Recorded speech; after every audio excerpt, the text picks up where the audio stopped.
We're going to be talking about angry young men today.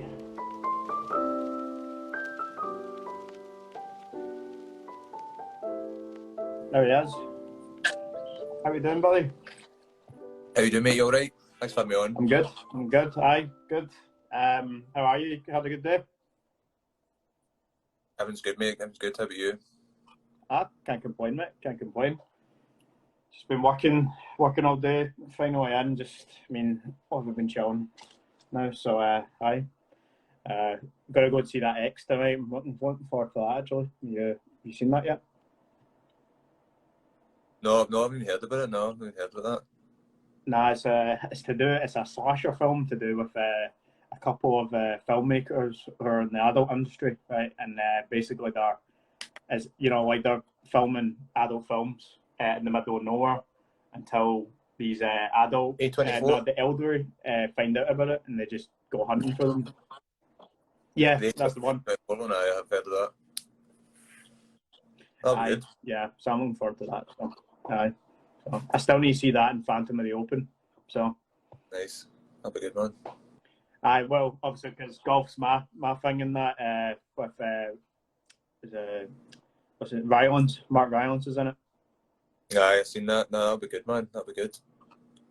Yeah. So obviously, eventually, my passion project is becoming golf and stuff. So I'd like to just kind of see how he made that. But the thing is, it's not really about like a good golfer.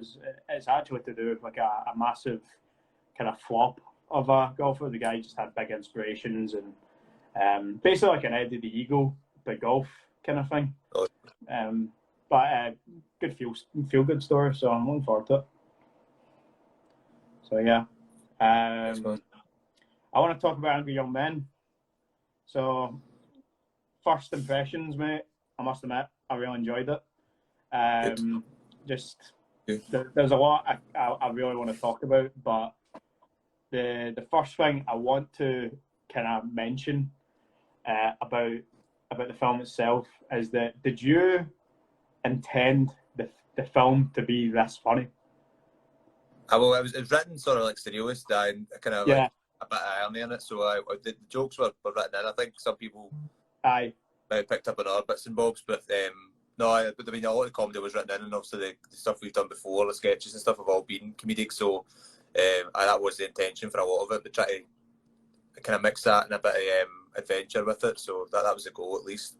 Because like that audience reaction from the get go, it was so loud. Do you know what I mean? And I was happy for you because I think like from my first reaction, like very similar to everyone else's, it was well deserved because for me, like some scenes that I filmed with you, I didn't realise were actually that funny because we were just doing our day job basically, weren't we? So when we'd done it, it was very it was just a normal day on set. And then when you put that to the screen, it was hilarious. And like the whole kitchen scene, it was absolutely perfect. And I loved how because I didn't know you were much of an actor, but I thought you were really good in this film as well. Appreciate it, mate. Thank you so much. Appreciate that. Aye, no, you done a fantastic job there. But yeah, this is probably my favourite question out of them all, and I don't know if this was intentional or if it was, but the chase scene with Alex, when I weed the whistle, but there's a nice drone shot when we're cutting the corner. I think it's after the underpass, and you just kind of form an A of people.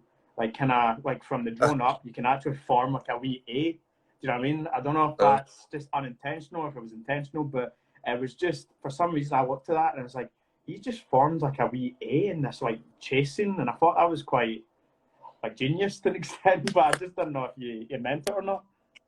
Yeah. No, that's the first time I've heard that actually, but that's I'll be taking that from now on. I will be saying it was intentional, so back me up. Yeah, like because if you watch again, like literally, like because you see the people are like gradually forming into one, and like as you see like down the way, there's a wee bit of space, but then there's people kind of clashing in the middle while people are still coming, you know, two ways. So it's basically forming like into a wee A. And I was like, wow, I don't know if that was just a wee Angry Young Men shout out or whatever, but I thought it was quite cool. So it will be now, man. It will be now. So it's a YouTube video, basically an in-depth analysis of Angry Young Men, basically. Things the director didn't even know. So, basically. But another thing I was really impressed with, because I don't know if your mates were, if they are actors, if they go to theatre or acting school, did they originally act at all? Sorry, my signal's really bad, mate. Did you say now they cast, they originally actors? Is that what you're asking? The main cast, the boys? No, I mean, John Kinney, I think he studied acting a wee while ago. Alex is, he's an actor. But the rest of the boys are just like mates of mine, who are all just up for it, and we would make stuff forever. It just kind of came quite natural because we're all good mates. And like I said, wrote it for that sense of humour. So, and I kind of knew everything what they were capable of, and sort of wrote for their personalities. So that's hopefully why it comes off quite natural. But hopefully that's good that you don't know who is and who isn't. But no, it was just sort of written for them and their personalities. That's that's cool, mate. Because I leads on to another question, because my main question was, before saying that, was did you write these characters like with your mates in mind, or did you basically did you have them in mind while like putting pen to paper, or did you just think like, I really like this character that's in my mind and I put it to paper, and then I just kind of thought, right, okay, you know, you suit that character better, and like, you know, vice versa, basically? I suppose very early, I was saying like, who's up for it, because it's a big undertaking. Didn't realise it'd be that long, but everyone had their own stuff going on. So I was just sort of like, right, who would be up for it? And then I got the group together, and then the kind of core cast I did. But then people like Alex and John Kinney, John I had worked with before, but Alex I'd never worked with before. And then obviously the cast size is about, like, I think it works out like there's 70 cast. So that was written for them. But then what worked out quite well was I would do like promo videos for like theatre schools and theatre groups, so I could kind of get an opportunity to see what would be potential casting there. So people like Owen, people like Joseph Coyle, that I met them in East Kilbride Theatre School. Rebecca I'd worked with before, so obviously I knew she was an actor, and Owen's an actor, so they've come back with that kind of stage background. Try to think who else. Stephen Arthur, who did Ouija's, I knew he was an actor, so I'd seen a lot of his material. I thought he would fit that role. But on the whole, it was really just a shot in the dark with a lot of them, and just hope that if I put the sort of flag up and said I've got a script I think is quite decent, who's up for it, and then I could kind of work out the casting from there. So that was the plan. Yeah. Did you audition anyone for the any specific roles at all? No one. No, I didn't do any auditions. I didn't really feel like I don't know if I was in a position to do that. Do you know what I mean? I didn't feel like I would just sort of, if they fit the part, and I thought they could do it, and they have something they would like to do, then I was sort of pretty much like, let's give it a try, and then we just work out. If there's anything wasn't working, like dialogue wasn't great for them or anything else, I would have worked that out. But we were very lucky that whoever wanted to come on and whoever did eventually get working on the film, they fit the part, or they sort of took it as their own. So it all worked out for the best. But I didn't do any auditions or anything like that. No. I mean, the thing is, like, it's crazy you say that, because, like, I mean, I'd done auditions for mine, and, like, I was kind of annoyed at myself, like, to an extent, because I felt like there was a lot of talent left out. But, like, as you say, like, it's you need to fit roles, do you know what I mean, for yourself, like, for your own project, and there's only so many you can cast. But, like, for you, having that good deal of trust in many people, and it actually worked out that well, is quite crazy. Do you know what I mean? Because, like, I felt like the whole main gang, especially, I felt like all done a terrific job, I must admit. Like, because especially, I'm bad with names, mate, so just apologies in advance for that. But I think we both know who got probably the most plaudit, like character-wise and laughs out of the lot. And he was hilarious in the film. Do you know what I mean? Absolutely hilarious in the film. Yeah. That's Miller, right. He's done absolutely well.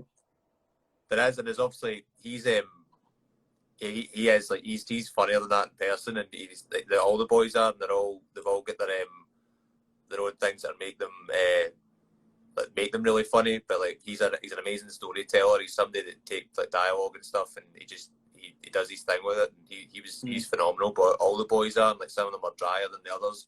Some of them can do like kind of deadpan really well, and some of them can be quite brutal, and like, so that's what it was written for. But I like Miller was just somebody that, I mean, he should be an actor. Like, I think a few of the boys should be. Like, it was really good to see how many people sort of picked up on him, and I was at 2 out of 3 screenings, and I sat through it, and it was the same in both screenings. It was just like big laugh out loud moments for him, so that was phenomenal to see. I was brilliant, mate. Like, his like I was honestly buckled from the get-go. I think Liv at one point was basically like just kind of looking at me just to be like calm down a bit. Do you know what I mean? Like, because you were gonna, but I was still laughing like 5 minutes after like it was even gone. Do you know what I mean? Because that's my biggest problem. If I find something like that funny, I can't stop thinking about it. And I think that he done well for that, because especially that most of the time he's so unwell and he just looks absolutely blithers half the time. So it was really funny. But as I said, like, if he should keep it up, because like it could be one of those other things. If Angry Young Men does well, it would just be like, what's ever happened to this actor? Do you know what I mean? And it could be the same for the rest of the cast, couldn't it? So, but it was awesome, mate. Okay, thank you. Nah, no problem. It was absolutely fantastic. But things that I want to get into, obviously, is that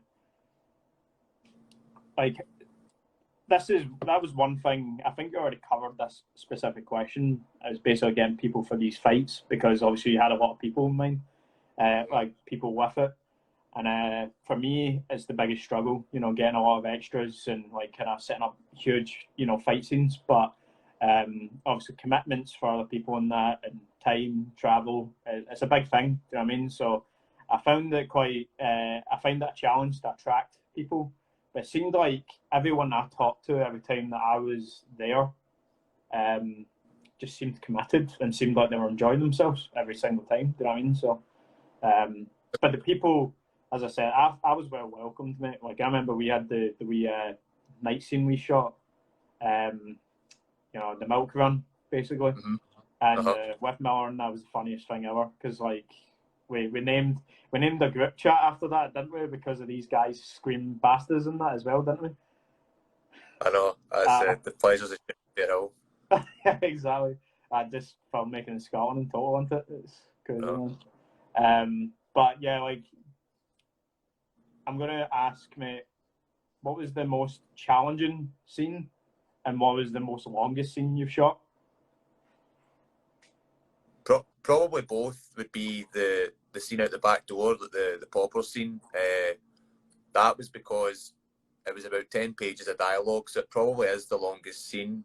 But it's also about a 10-person cast, and it's also it's quite technical as well. There's quite a lot of setups. There's a dolly track and the reverse zooms and a crane shot and everything. So technically there was a lot of setups to get through, a lot of dialogue. And the first problem was at casting. We couldn't get it together in the one day, so I had to change certain things up. But that wasn't the biggest problem. But really, just time management for me that I had to sort of learn. I didn't realise like how much we were getting done, and I had certain plans for how it should be shot, and I'm glad I stuck to it. But it ended up being shot over like 3 months, and it did have an impact on the film. But I mean, that was a steep learning curve. But that was probably the combination of the hardest and the longest scene. But the things like the fight scene and everything, I didn't find them difficult, because like you said, everyone was really up for it, and they gave up so much time, and I had planned for like that scenario. So I pretty much had like every shot. So I don't think we shot an angle on that day that didn't end up in the film, and I was kind of conscious of people's time. So I had that like planned to a T. But I think dialogue's a really tough one because you're giving people a lot of lines to say, and you know, it's a lot of things for them to memorise, but it's also like me trying to manage time, and then the conditions get quite harsh as well. Like towards the end, we were trying to like shower off snow on the ground. Like Johnny, who plays Don in the film, like he was taking the hose out and he had to like hose down the back garden because the seasons had changed. So it's like I said, it does. I mean, it has impact, but that's no budget filmmaking, so there wasn't much we could do to get around that. Yeah, that's inspiring, mate. I must admit, that's very inspiring. Because, like, I must admit, like, it's very well known, like, in a film, sometimes that dialogue scenes, like, you know, a sit down and 1v1 talking, or just, like, if it's just three men talking, or how many, sometimes it could just be a bit, like, Ridley Scott, like, saying it boring. Do you know what I mean? Like, you just kind of say, right, okay, do your dialogue, and then you'll carry on. It's a bit boring, isn't it? But I must admit, with like that whole backyard scene, in my opinion, like something made me like kind of just sit down and say, right, I want to have a good listen at this. Do you know what I mean? Because something captivated it. Do you know what I mean? Like there was something that was capturing my mind, and maybe it was the surrounding, but I think it was just the characters themselves. It's like you could just sit down and you could actually have a talk with them yourself, basically. At times, like you would be at like a shady place sometimes, and you just like want to hear what these guys have got to say. And the dialogue, man, like you nailed it in the head with like the prostitution part. I thought that was fucking phenomenal. The whole milk and robes part, which actually goes on to one of my other questions. But yeah, I just thought that scene itself, I must admit, was pretty good. Actually, I would go as far to say that was actually my favourite scene. Just the whole dialogue.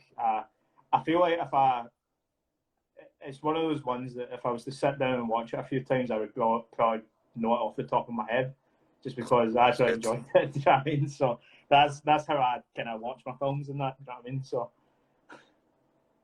I appreciate that, mate. Thank you. No problem.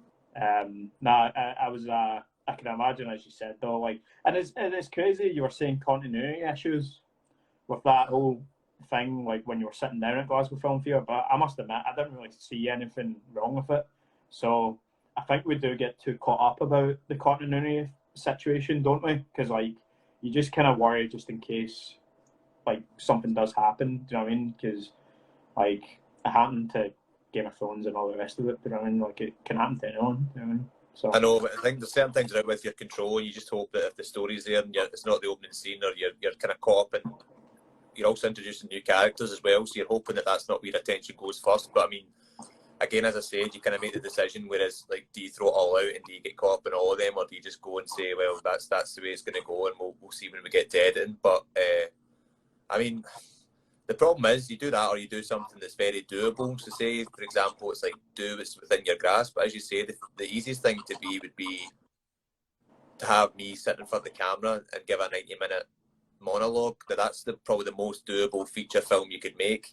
Just to start the camera over an hour and a half doing real time, but then you kind of throw in with what's kind of more interesting, so you get more characters, more setups, and then you're introducing like people going away and coming back, and then bringing in the poppers and doing all these other things. So I mean, you're kind of making it complicated for yourself, and you're going to like incur some cost with that, I suppose. But like I said, it's the price you pay, and you just hope that the ambition and hopefully the scope of it outweighs that. People are caught up at that point that they don't really, narrow in, because as you said, I don't really pick up on things like that in films if I'm in the story, and it's things that I would forgive if I understood the circumstance and if I knew, like I said, I was enjoying the time with the characters. But I know not everyone will be able to overlook that, but as I said, that's sort of what you need to kind of take on the chin with a no budget.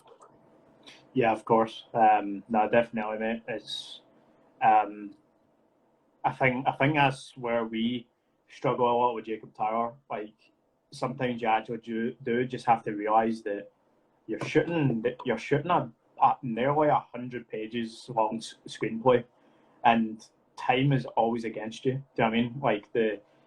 Like once that hits at 8 o'clock in the morning, like for us, like because setups are just so long and stuff, like you really don't you just don't have enough time. Do you know what I mean? And like for yourself, as you just said, it's like it's the one thing that is against you. Do you know what I mean? And like you need to make the absolute most of it. Like for me, it just doesn't seem like that way. Like I feel like it's forever away to reach that satisfaction goal. Do you know what I mean? So, but as what we say as well though, like if you had the budget and all the rest of it, you'd be happy days. Do you know what I mean? Like, but that's actually where I was going with one of my questions.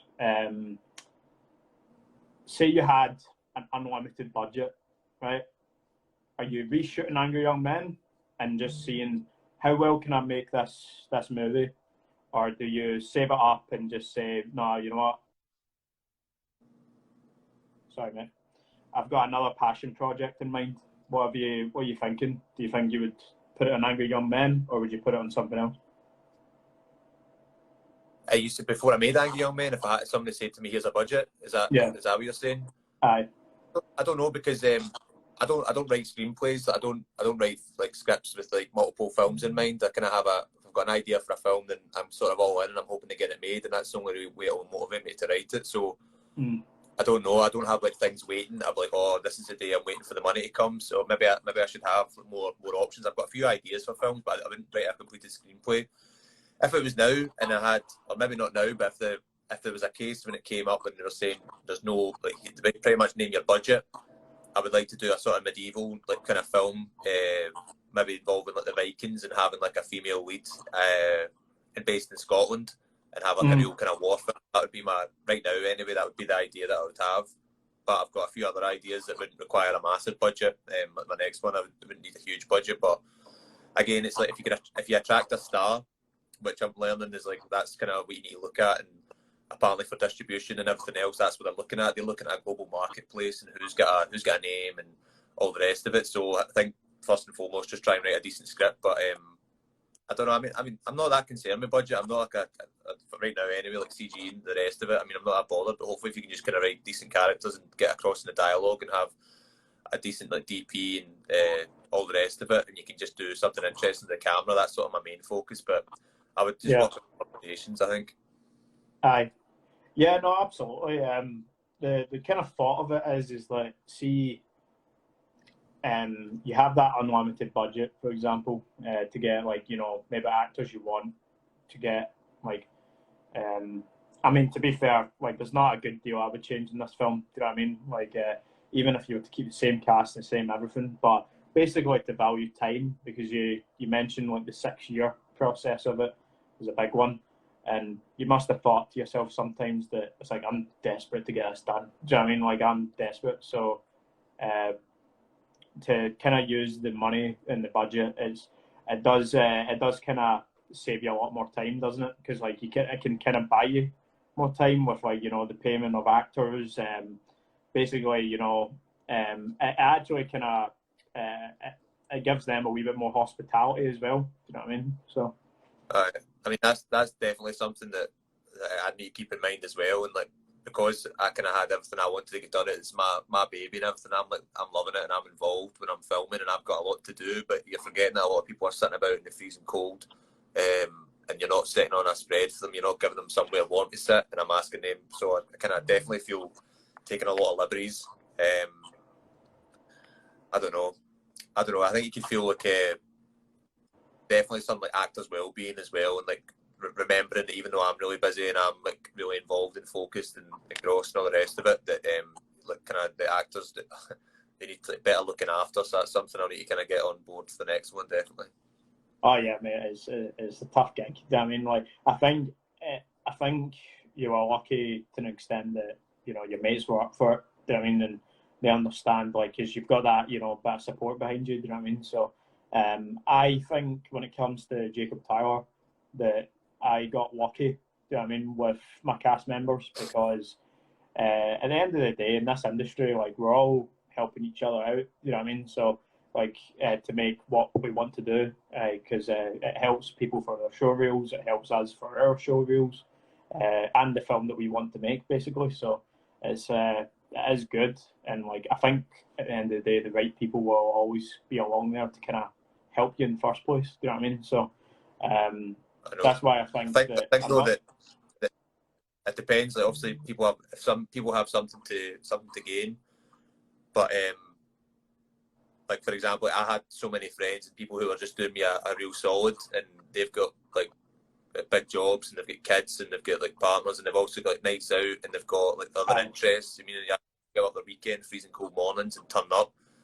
And they don't want to be actors. Do you mean? So, and a lot of time I was very conscious of that. Like, they're not gaining anything out of this, and they probably don't know. They don't see like the finished film that I think we could be decent and could maybe get in a festival and all the rest of it. So, well, that's you do mention that, don't you? Like, and I think as soon as people share the same ambition as you, that's why they'll be like they're on board right away, aren't they? So, because like that's why I mean, like my. As Cammy just said in the comments there, I got very lucky with Dan, and I couldn't agree more, because Dan is a DOP who is undercharging me substantially. You know what I mean? Like, he's undercharging me so much, and you know, it's something that I'll never like, you know, disrespect or anything. So like, it's something that I'm very appreciative for, and all the rest of it. But because again, at the end of the day, like, he could probably be getting paid better for another gig, but the fact that he's kind of taken trust in this project in the first place is something special. You know what I mean? So, but definitely. I was still talking about the film, obviously, but I'm a big lover of Tarantino, and I can assure that you probably are too. And he's very well known for stealing great ideas, right? And he admits it, and I think this is a good thing.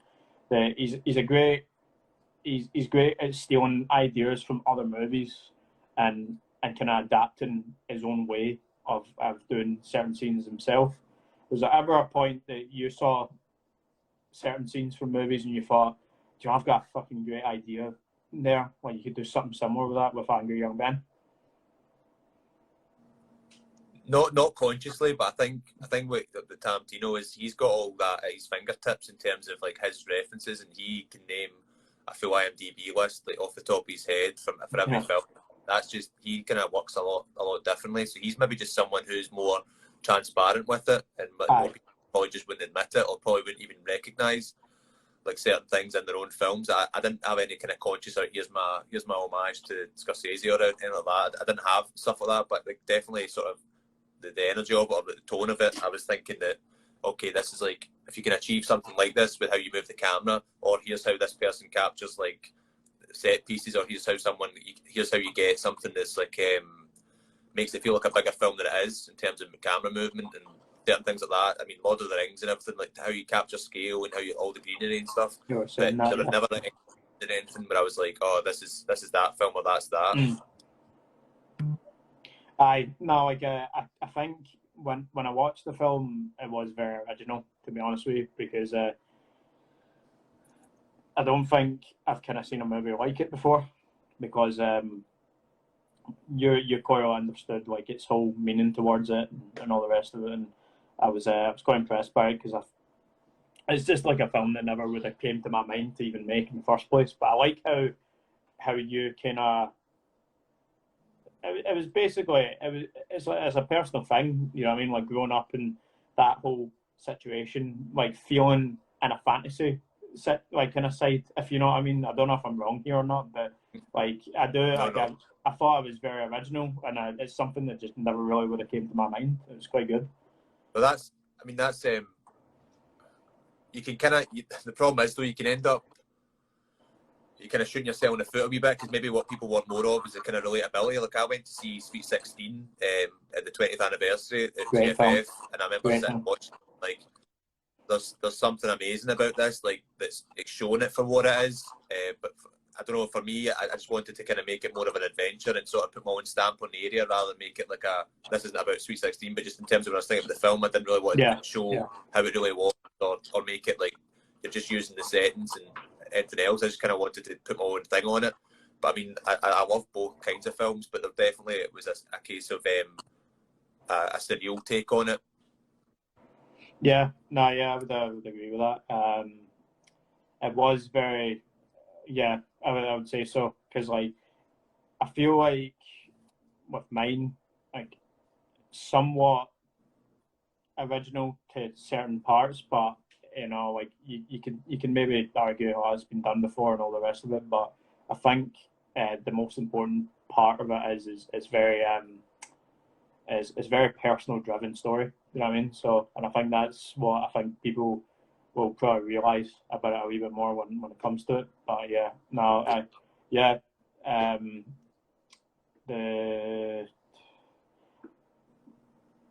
I guess this is a similar question, but what I was going to say was there ever a film? I know you love your films because you're always coming to mind. So, was there ever a film you just sat down and you watched it and you thought, I'm making Angry Young Men? Was there one specific movie that just made you think, right, nah, fuck it, I am doing this movie? See that you broke up there, mate. If there was ever a film I sat down and watched. Yeah. So was there one film that you went and watched and thought, like, fuck it, I'm making Angry Young Men, basically? Not for Angry Young Men, but in terms of wanting to make films, probably the Master, the Paul Thomas Anderson film. That was probably the one I was like, right, this is something different, or this is something that's a pretty high standard. I don't know, maybe because it's so unusual and it works so well for me anyway. That was probably the film where I was like, yeah, I think I would agree with that. I think that, like, the way that we're talking right now, I can kind of see that's the route that you seem like you kind of want to go down into, basically, like writing, directing, like just doing your own stuff all the time. And that's Paul Thomas Anderson. Like he's just really good at that, isn't he? So, yeah, and it was just something about that I just thought, like, this is literally like watching a Paul Thomas Anderson, because it's like, it's original. Do you know what I mean? Like, it is like proper original stuff, and yeah, I really like that. And like, I think there's plenty of people who do it, but there was times that I was watching it, and you don't, obviously, this is a bit out of the ordinary, but I felt like there was a bit of a Wes Anderson kind of moments. You know what I mean? Like, of you had obviously the square shots sometimes, but like some of the humor sometimes as well would just kind of knock off very funny. But it's like it's that kind of humor that is so easy to kind of make people laugh at. Do you know what I mean? Because, like, I thought Wes Anderson's really, like, you know, good at that, like, kind of getting that kind of comedy. Like, he kind of captures that side of humor well. Like, I don't know if you've ever seen Grand Budapest Hotel, but see when they're just kind of there's that big huge staircase and they're fucking walking all the way up it, stuff like that. The quick back and forward, like, kind of fuck this, fuck that, fuck, and I kind of had that with the brothers with the grey jumpers, and then, like, because, you know, having those nice square shots sometimes, just having that attention on them for dialogue, and then at the end with the shotgun, I thought that was fucking superb. Like, just like, you could just tell everyone was loving it at that point. You know what I mean? And obviously, I don't want to be biased because I was in that scene, but it was I was brilliant. Good, thank you, mate. No, definitely Wes Anderson, 100%. Having that sort of deadpan and having like kids talking like adults, I think that's all his territory, and it's definitely a huge influence. Aye, exactly. Like, I thought, yeah, no, I was brilliant, and the kids done a great job, I must admit. Like, I think they were really funny in the film, and actually they were funny to work with as well. I mind saying to them, just I tell you what, like, it's a plastic bat. If you want, just take one big huge swing at me if you want, just in front of the camera. And he was like, "You sure, mate? You sure?" I'm like, "I go for it. Just do it." And that was good fun that day. I was a bit. I was when we done the big high drone shot as well, I think. No, I was actually the start when he pulls him off the bench. Do you mind that bit when we're all on the board? Aye. I think you mentioned this once before. I think you mentioned it at the film theatre. I think this is one of just the few questions I got left on Angry Young Men. But the red, yellow, and blue, I just want to know a wee bit more.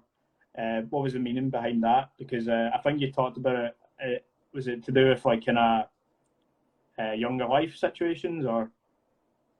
Yeah, I suppose like when you look at like any sort of like colour theory and all that, the kind of first thing it shows like the colour wheel and everything. It's like red, yellow, and blue primary colours, and that's kind of what's used for children's toys, and it's always used for like children's TV shows and everything. And it's the idea was because a kind of childhood film, but the idea was like when he's getting chased down the street and everything, that was sort of a wee bit like kind of symbolism, as much as like you don't want to lean too heavy on that. That was the sort of idea with that it was a kind of that's what it was standing in place for.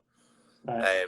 And that was the area they were growing up in as well, and then obviously when it comes together at the end. But that was it really. I didn't want to kind of go too much in that, because I think that it can end up a bit you can end up getting a bit too heavy with stuff like that. But that was just a kind of wee throwaway to put in with the gangs and to kind of have them stand in for that. And because they're all anonymous as well, it's that kind of idea with the masks and everything, that when you get to a certain age, then that's what it can kind of feel like, that everyone does sort of lose I don't know, their identity in some way as things start taking inside them. But that was the again. The child inside them, just like kind of thing. Yeah, I suppose it would. Kind of thing. Who you knew and everything. Aye, no, that's quite smart, mate. I like that. I liked. It was just like, and obviously it's quite like, again, like I think when I was watching it, it's how do I kind of phrase it? But when I watch a film sometimes, and you watch a normal horror film, right, and you see a stereotypical, it's a slasher, right, whatever. But like, see, sometimes you watch a Jordan Peele film like Us, right, and they're wearing these robes and, you know, doppelgangers and all the rest of it. But they're wearing specific stuff. Do you know what I mean? And for some reason, your eyes have turned on that. Do you know what I mean? So like, you're kind of okay, what's this about? And then with the weird music, the movement of the camera, everything about it, I felt like you'd done that well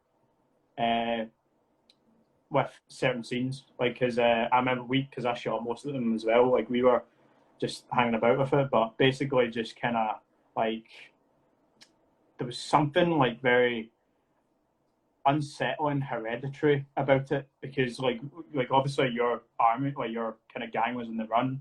Well, these just kind of these gang members in red, yellow, and blue, and like obviously the white masked men, they were just kind of chasing after them. There was something very eerie about it, and I thought, and like very captivating, and I thought it was quite cool and interesting. Do you know what I mean? So, good. There's just a lot I can actually talk about this film. Do you know what I mean? Like, because the one last thing actually I will say about Angry Young Men, mate, is the purple mask guy at one point in the dark.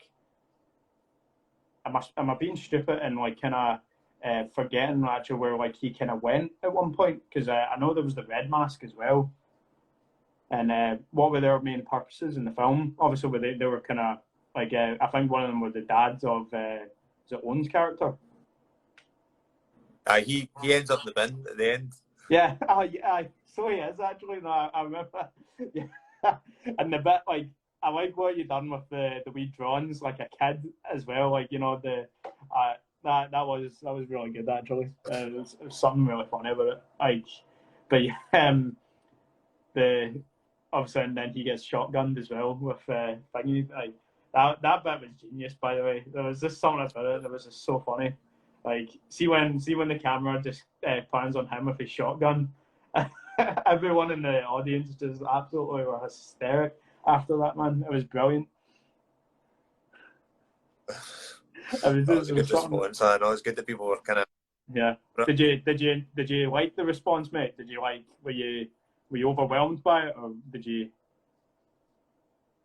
It was good. I was sort of you're kind of worried. You've seen the film that many times. You're just kind of watching the audience at that point and seeing how they get. I suppose when it's easy to sort of do that with the bits you intended to be funny, but it's a wee bit harder to gauge the bits where you're intending a wee bit more suspense, or for it to be the kind of adventure parts of it, to see if they're up for it or if they're bored or whatever. But it's a kind of short film, so you just need to kind of take a shot and then ask them after it how they found it. But to get the laughs for the kind of comedic parts, now that was excellent. I think that's the best way you can see a film for a comedy, anyways, to be with a bunch of people. So it was the perfect conditions, I think. I can assure you that, like, the role I was on anyway, like, we're all having a good time for sure. Like, we were laughing hysterically throughout the whole thing, and like I didn't keep my eyes off the screen at all. Do you know what I mean? So I was to an extent, obviously, I was excited to see certain parts and all the rest of it, but I think it was just like, it was out of curiosity, because obviously I shot the film and I never got to kind of see even like just a glance at it. So as soon as I finally got to see it, I was just taking in everything about it. You know what I mean? So, and I must admit, I thought it was a solid film, mate. I thought, like, I wouldn't say much. I mean, I don't have anything bad to say about it actually, because like, if I see a good film, then there's really, like, you're not really going to hear a bad thing about me. The only films I actually kind of get hypercritical about is comic book films, obviously, because I'm a massive comic book fan, and you need the accuracy in there and all the rest of it. So, but yeah, but I must admit, you've done an absolutely fantastic job, mate. Thank you, mate. I appreciate that. Thanks for all your work on it. It was an absolute pleasure. I enjoyed it all. You know what I mean? Enjoy working with your mates and all the rest of it. It was good. So, so I think that's me wrapped up in the Angry Young Men questions.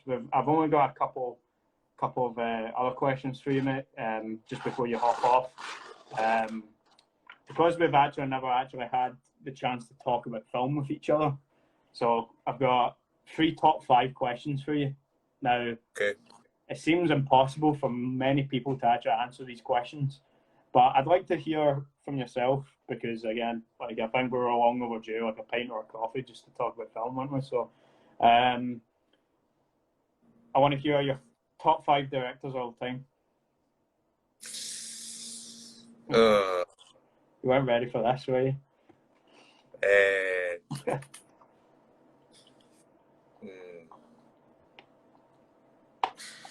Doesn't need to be in a specific order. Scorsese, Coppola, Tarkovsky,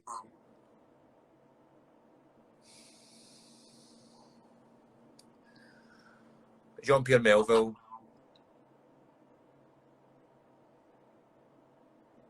Kurosawa.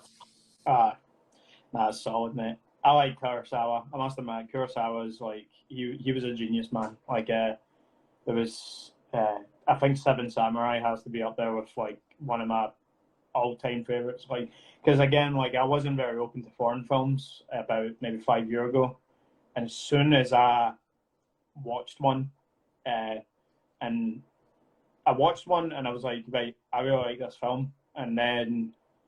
And it was in English. I can't remember what the film's called, and it's really annoying. It's about a teacher, you know, having difficulties of actually like kind of controlling a classroom and stuff. It was a French film.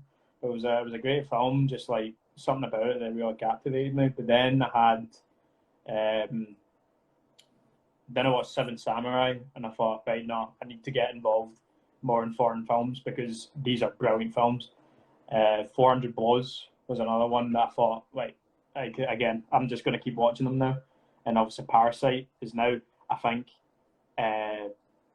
recently gotten a lot of people into foreign films. I think that especially. And then Squid Game came out and all the rest of it. I think that's what kind of made a big difference, didn't it? So. Yeah, definitely. I know it's I put Pedro Almodovar on that list as well, but I think, I don't know. I don't really. You start watching a foreign film, but I mean, it doesn't make it. I mean, subtitles are easy. Do you mean that? It's just, you start watching it, it's fine. They really are. I don't know why I don't know why I even complained in the first place, because, like, what you see on the screen. Do you know what I mean? Because well, do you know what? Like, one of the films was actually The Raid. Have you ever seen The Raid? The 2 Raid films. I've heard of it. I've not seen them, though. Yeah, I'll put that on your list for you then. Like, they're 2, I think they're Japanese or Chinese, all action films, but there's no CGI or anything. It's just all practical effects, and it's just fantastic. Honestly, it's just and it's not shaky cam at all. It's just one steady movement most of the time of them just going all out, and honestly, I'm even in the mood to watch it now actually, but I'll keep my brain ready for X tonight. So, I've got your next top 5. You've got, what is your favourite 5 films of all time?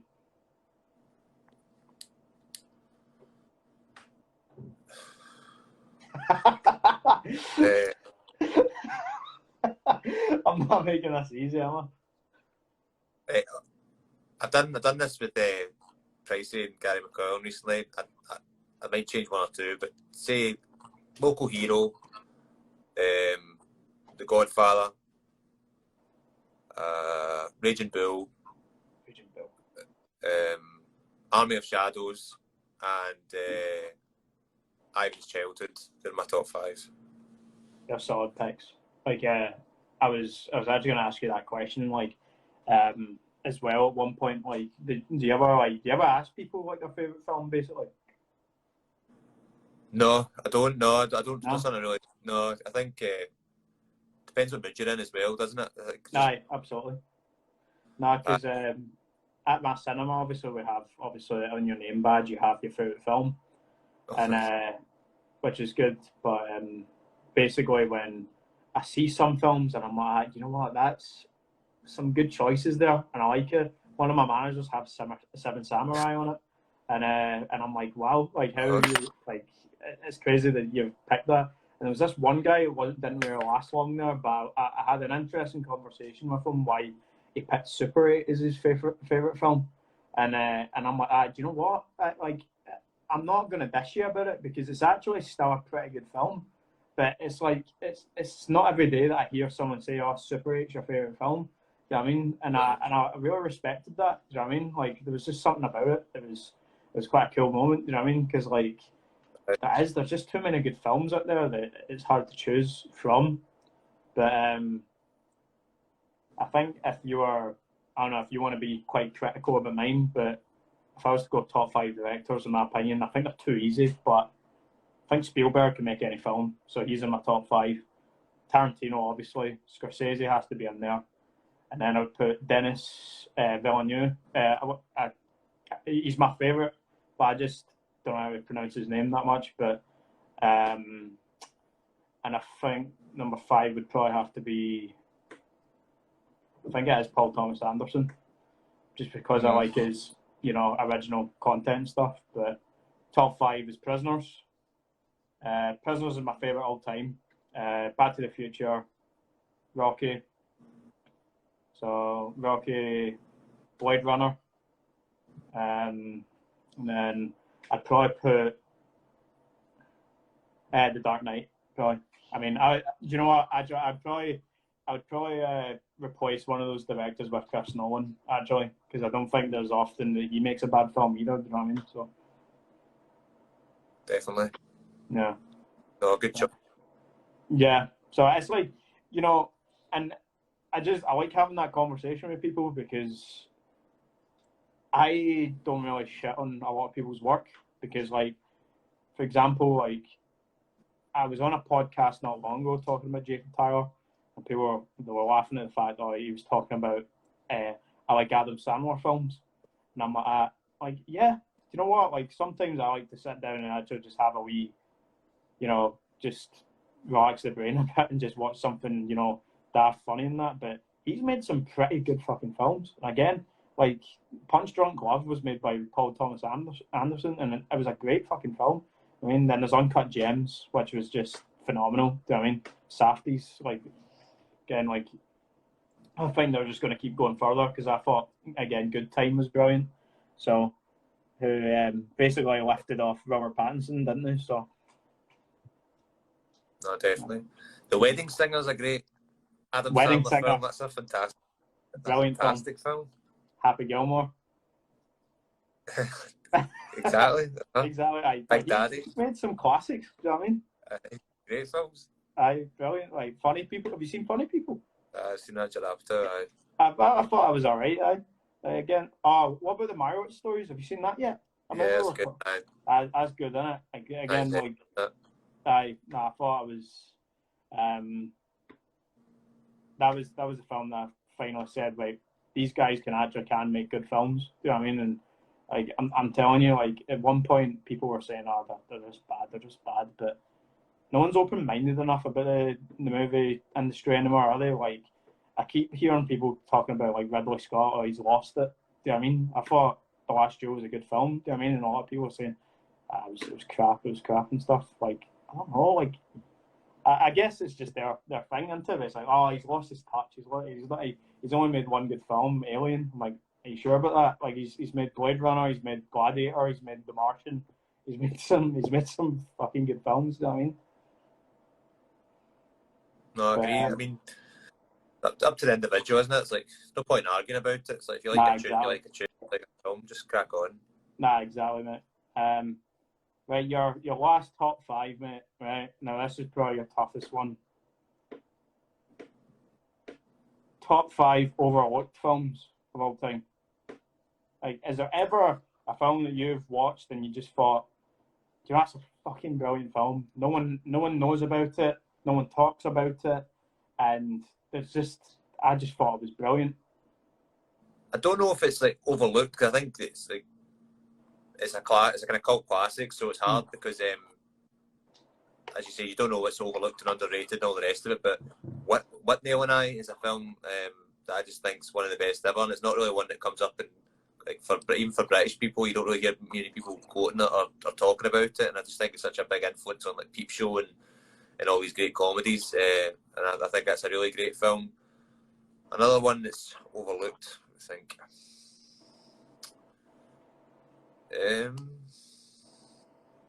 I would say Ratcatcher, I suppose, is a Scottish film. That's a great film.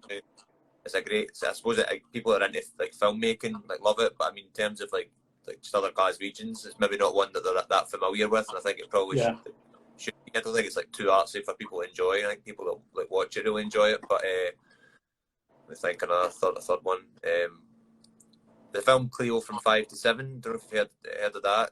I think I've heard of it, but again, the two, I've seen Ratcatcher, but the two, actually, these are ones I'll probably have to put in my list, actually. So what was that one called? 5 to 7. Cleo from 5 to 7.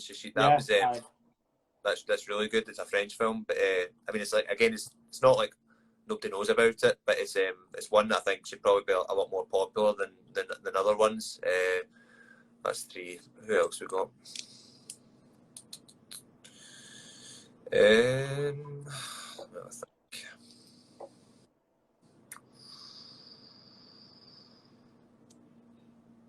I'll say The Master, because it's one, I think, that people that it's not. I mean, it won lots of awards, I think, at Venice and everything else. It's not like an underrated film, but I think in terms of, like, just popular, like, good films, I don't think it's too artsy for people to like it.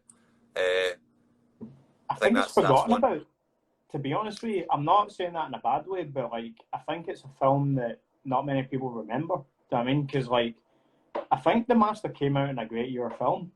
Do you know what I mean? So, was that 2008? No, I agree. I do think, obviously, the people that know about it say it's amazing. But I just think in terms of what people should kind of be able to see or know about it. It's on Netflix just now. What's the last one then?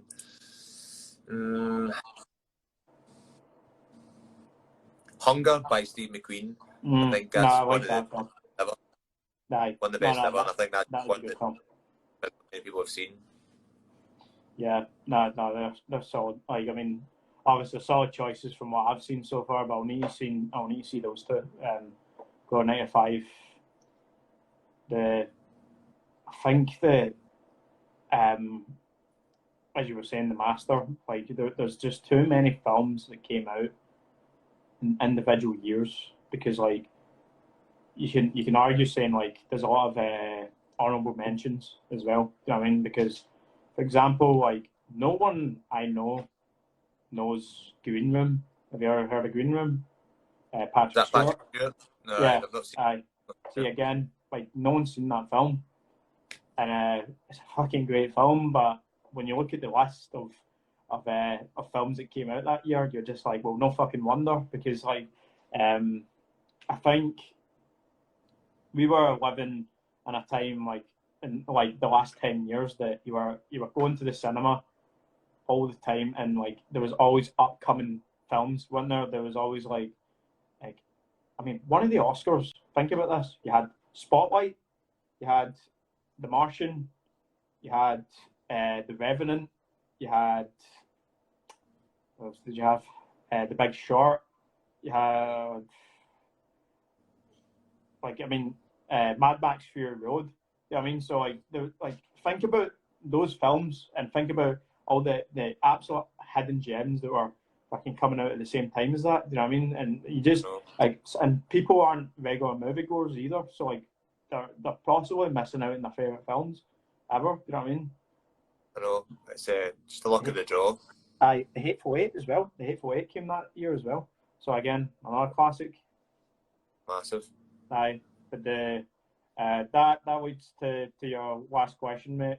I'll give you a few overlooked films of myself, but I must admit, one of the most overlooked films, in my opinion, and it's a shocking one to an extent, but Liam Neeson's A Walk Among Tombstones.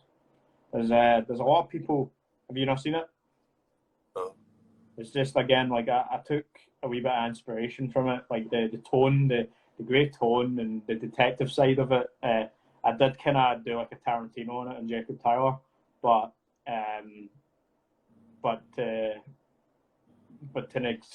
it's just, there was just something about it. The very like the villains in it unsettle you big time. Of what they're doing, the noir feel to it, the realism of like kind of of what Liam's lost, and like overcoming the drug, the drink, and kind of. I think it was like kind of. It was in 1996. The film, like it was when it was set. So like back then, like what he was using to basically do detective work and all the rest of it. There was just something that just really kind of captured my eye with it. And every time I mention it to people, they just never. Like no one knows about it. No one like talks about it. There's maybe one thing. There's one thing that I'm a bit critical with it, and it's basically the opening titles. And basically, like the opening titles is like something you would have on like. Oh yeah, I don't want to be so like bullshit towards certain things or anything, but it's like something you would get from like a fucking Microsoft presentation. Do you know what I mean?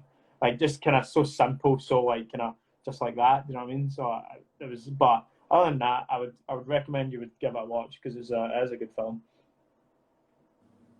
Good man. Okay, we've got two more questions, mate. Your most anticipated film this year? I don't even know what's coming out this year. No. I'm trying to think, unless I've just drawn a blank, but I can't think of them. I don't know if it's because that sort of period just ended for Aye. The end of that sort of the kind of the biggies or the kind of big arty films, but I can't think what's coming out of them. Have you seen Batman yet? No, I've not. Have you? No. Yeah, it's good. I've seen it 3 times already. I know. I'm too busy watching that when I should be watching other things, but nah, I liked it, man. I must admit, Pattinson did a good job. So, but again, Paul Dano, again, in my favourite film. So him as the Riddler was just fucking phenomenal. Do you know what I mean? Like he just nailed that role so well.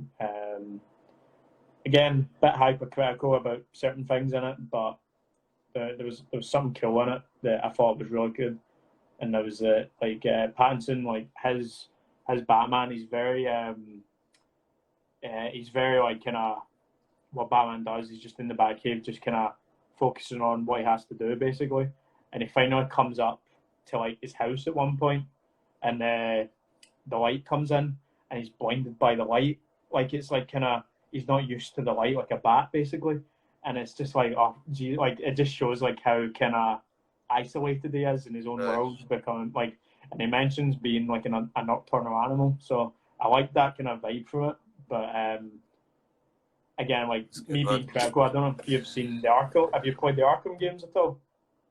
Oh, good. Sorry, my phone's going to like 5% just now. I don't know if it's, I had 60% when I started, but it's dying now. Sorry. Wives can probably just cut it in half, mate, like that. So I'll make it quick. But yeah, so basically just hypercritical over that. So just a conversation for the next time, basically. But I was going to mention, mate, like I'm basically very interested, like at maybe some point in my life, making a film in each genre, just like what Spielberg does. You know what I mean? Because this year he makes West Side Story, he makes an action film, he makes drama films. No matter what he makes, I just think that he just fucking hits the nail on the head. You know what I mean? So I don't know, is that something that you would be interested in, or do you feel like you kind of stick to certain genres? It's hard to tell because I think opportunity is going to be a big deciding factor in that. I think it's good when you're obviously someone who's maybe established and you can say, oh, I'm doing this, I'm doing that. But I mean, see, I'd be up for anything. I would take like a writing project. I would take just directing someone else's work, or doing my own stuff. I've got ideas for films that I'd like to make, but I'm not that picky just now. I mean, I've got ideas that I would like to do. I don't know if I would maybe not like directing someone else's material or whatever, but I've never tried it, so I would give it a go. But no, I mean, I've not really kind of got like a career planned out, but I've got a few ideas and stuff that I would like to do. So just hoping you get the opportunity to do that. Okay, no, that sounds good, mate. Yeah, I like that. I think I kind of gathered that to an extent. Like I heard, so that leads into my final question, mate, and I'll let you go. I think you were talking about it on STV or BBC or whatever. But basically, what's next? What's the next project? What's next for Paul Morris? Basically, I saw that you were also trying to fund for something? Yeah, so I mean, this one's called Anyone Can Get It, and it'll be set. So ideally, it'll be set in Fairhill again, and it's a bit up in the air. But in terms, it'll be. The idea is it's quite ruthless, about two warring families and a child is born out of it, and them getting brought up in that environment. So it won't be pushing as much in the surreal take as before, but in a similar setting, and hopefully dialogue that kind of rings true. And I'm really excited about it. So I'm writing that at the moment, and then hopefully just get some money behind it so we can make it a proper production. Yeah, I would. I mean, I think anyone would suggest that, to be fair. So, it's definitely what I would tell you to do. Like, because, like, with what I've seen with Angry Young Men, I'm just thinking to myself, like, if you actually had money to make a proper project, I would be paying my money to see it anyway. Do you know what I mean? So. Thank you, mate. I appreciate that. Hopefully, here's hoping. Aye, absolutely. And again, I'll be backing it myself, so absolutely, no problems at all. So. Appreciate that, mate. Thank you. No problem. So, what's the plans for the rest of the night, mate? It's quiet. Jump off, get my phone on charge, and crack on. Crack on, mate. Aye. Just basically just writing on the project itself, then. Aye, to get some writing done, and maybe stick a film on later on. Who knows? Welcome in Thumbstones or the Red, mate. I'll check it out. I promise. I'll check it out. Aye. I don't know. I don't know. Like, I was gonna say if you were maybe anticipated, because you were saying like you were into Vikings and the medieval kind of thing. But are you? No. We have talked about it. The Northman. Yeah, that looks brilliant. In fact, that's one I'm really looking forward to. That's I was going to say that probably would be your. Aye, that would be your anticipated one, wouldn't it? That is one I'm really looking forward to. Yeah, I would say myself now. I mean, Jordan Peele's note has to be up there now, hasn't it? So because of his first two films, you have to say, well, you're interested to see what he's going to do next, isn't it? So, but right. Yeah, no, I think The Northman will be good because Eggers, he's a really good guy, man. He's The Lighthouse is actually probably my favourite film from a few years ago now. So, I feel like, again, like if you put Defoe in there, it's guaranteed to do well anyway, isn't it? So, definitely, man. Yeah. So, but mate, I appreciate this talk, and I hope plenty of more work is to come from both of us, basically. And just give us a shout if you need anything. And I'm just looking forward to kind of working with you again, because again, Angry Young Men was a blast. So I appreciate it, mate. All the best with Jacob Tyler. Aye, cheers, mate. Thank you. And I'll and I'll catch you. Yeah, we'll keep in contact there. Great, mate. Speak to you soon. Right. See you soon. Right. Take care, man. Yeah.